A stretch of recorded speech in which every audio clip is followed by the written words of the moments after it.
The Army is very proud of the new American city they've built to practice martial law. The government really can do something quickly. They built this 300-acre city in just 2 years. Compare that to how long they take in your city just to build a road. But then they did have $96 million of your tax money to play with. To transition from an army of execution, doing what we've got to do, to an army of preparation to be ready for what comes next. This is a place where we can be creative and you can come up with solutions for problems that we don't even know we have yet. The public may not know the problem yet because they haven't yet executed the false flag event that they'll use to openly activate martial law, but the military has been creating scenarios where they can justify a move against small-town America for quite some time. And they've made it clear that their enemy is gun owners, veterans, those who want a small limited government, and Christians. The UK Telegraph reported that the town was complete with a subway, railroad, football field, and mosque. Mosque? That's not a mosque. That's a small-town Christian church with a steeple and Gothic windows. Mosques have minarets, rounded arches, etc.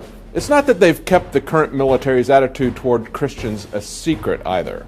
It was the U.S. Army that conflated the Ku Klux Klan with mainstream Christian groups like the American Family Association or the Family Research Council, calling these mainstream evangelical groups hate groups.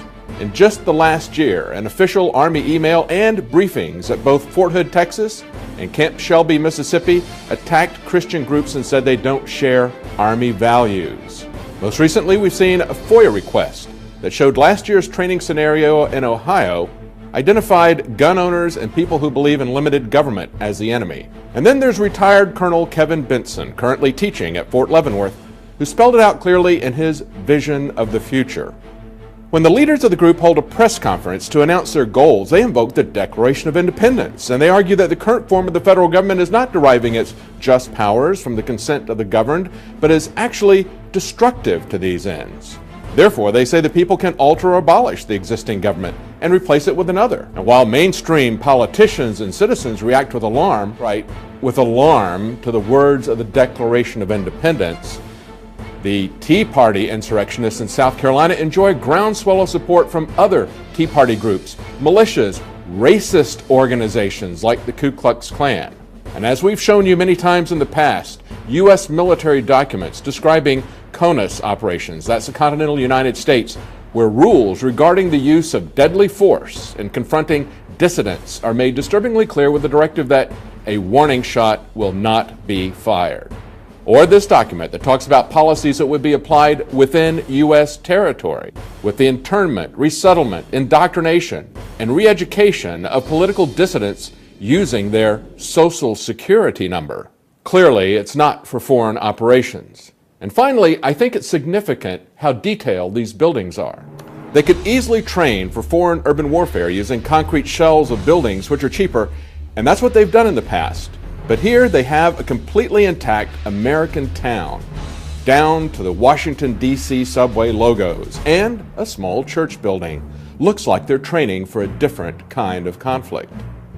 President James Madison wrote, "The means of defense against foreign danger have always been the instruments of tyranny at home." But as Alex Jones pointed out in his documentary 9/11, The Road to Tyranny, way back in 2001, FEMA was telling firefighters and other emergency personnel in Kansas that the Founding Fathers were terrorists. That's very difficult. When people are passionate about what they believe in, they become a very difficult enemy to beat. Who was the first terrorist organization in the United States? Who? Founding Fathers. Founding Fathers. You mean Thomas Jefferson? Oh, yeah. You mean George Washington? Oh, yeah. Paul Revere? Yeah. These guys right here, let me ask you something. Did they try to scare people? Oh, yeah. They tried to intimidate the British. Did they use acts of violence? Your founding fathers, my founding fathers, were involved in acts of terrorism. Posse Comitatus? Constitution?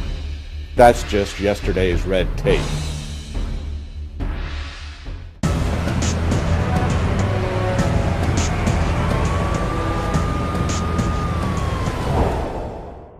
my friends, Alex Jones here to tell you about some of the most important information concerning you and your family's health. Radiation levels have more than doubled in the last 60 years in the Northern Hemisphere from all of the nuclear testing and radiological accidents. Radioactive contamination is now in most of the food supply. There's only 2 ways to avoid this. Move south of the equator or properly protect your thyroid with nascent iodine. Survival Shield Nascent Iodine. Secure your super high quality nascent iodine today at InfoWarsLife.com.